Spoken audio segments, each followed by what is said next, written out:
Hər kəsə salam, mən Səbinə Sultanova tarix müəllimiyəm. Məni Instagramdan Səbinə Sultan adlı tarix səhifəsindən izləyə bilərsiniz. Oradan mənə ödənişli və ödənişsiz dərslər üçün yaza bilərsiniz.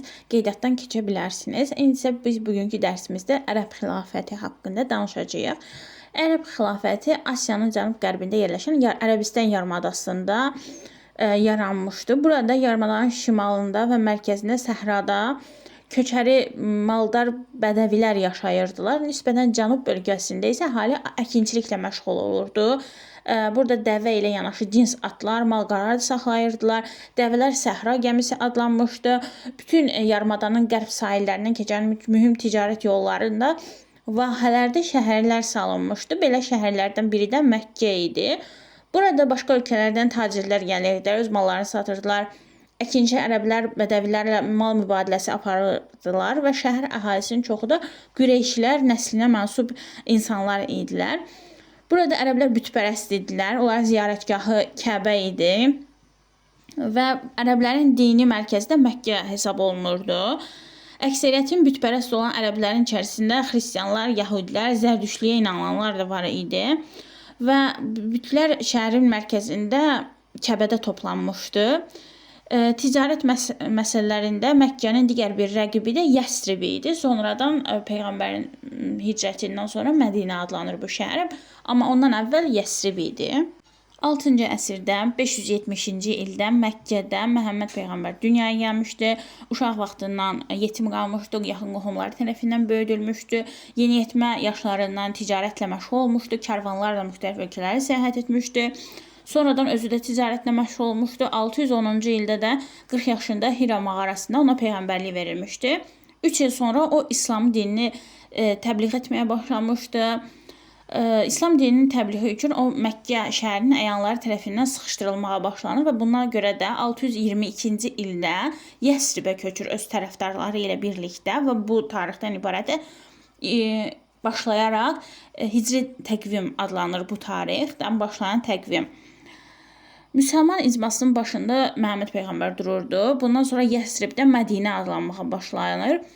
Məkkəlilər Mədinədəki müsəlmanların üzərinə yürüş edirlər. 624-cü ildə Bədir döyüşü baş verir və burada müsəlmanlar qalib gəlirlər.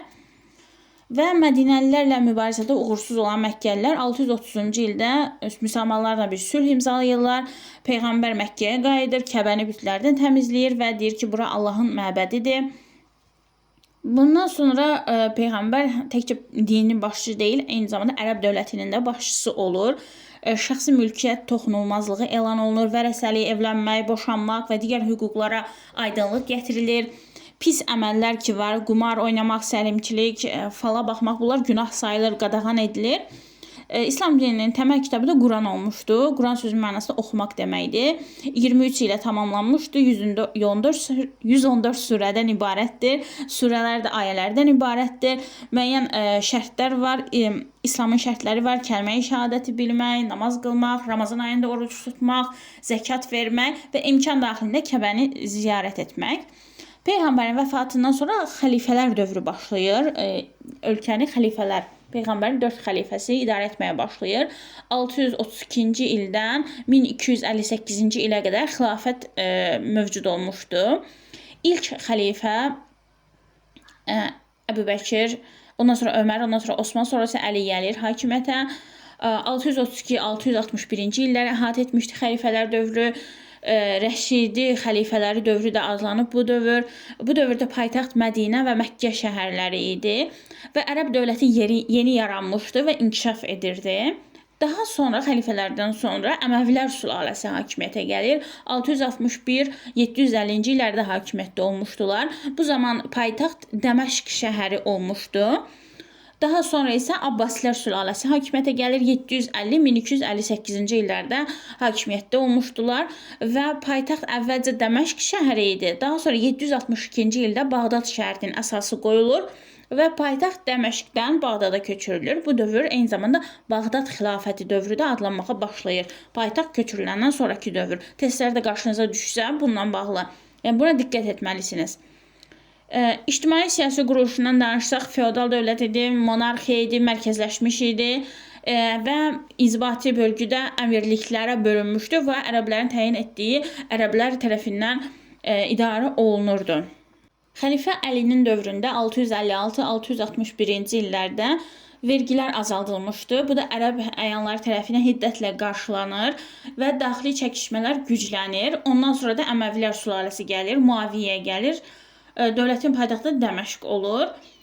Bundan sonra isə 732-ci ildə Poitiers döyüşü baş verir. Burada müsəlmanlar franklarla döyüşdü və burada ciddi müqavimətlə qarşılaşırlar müsəlmanlar və məğlub olurlar.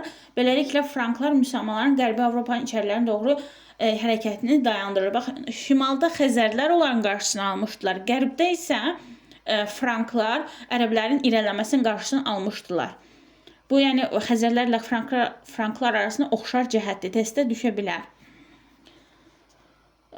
İlk xəlifələr dövründən fərqli olaraq Əməvilər dövründə ərəb olmayan müsəlmanlara qarşı əyri seçkilik var idi. Bu da əhali tərəfindən narazılığın artmasına səbəb olur və üsyan qalxır. Əbu Müslümün köməyi ilə 750-ci ildə xilafətə Abbasilər nəslinin nümayəndələri gəlir və buna qarşı, Abbasilərə qarşı Əməvilər Pireney yarımadasında Kordova xilafətini qururlar. Abbasilər sülaləsinin dövrü 750-1258-ci illərdir. Bağdad xilafəti adlanır. Torpaq mülkiyyət formalarından elə qeyd edeyim.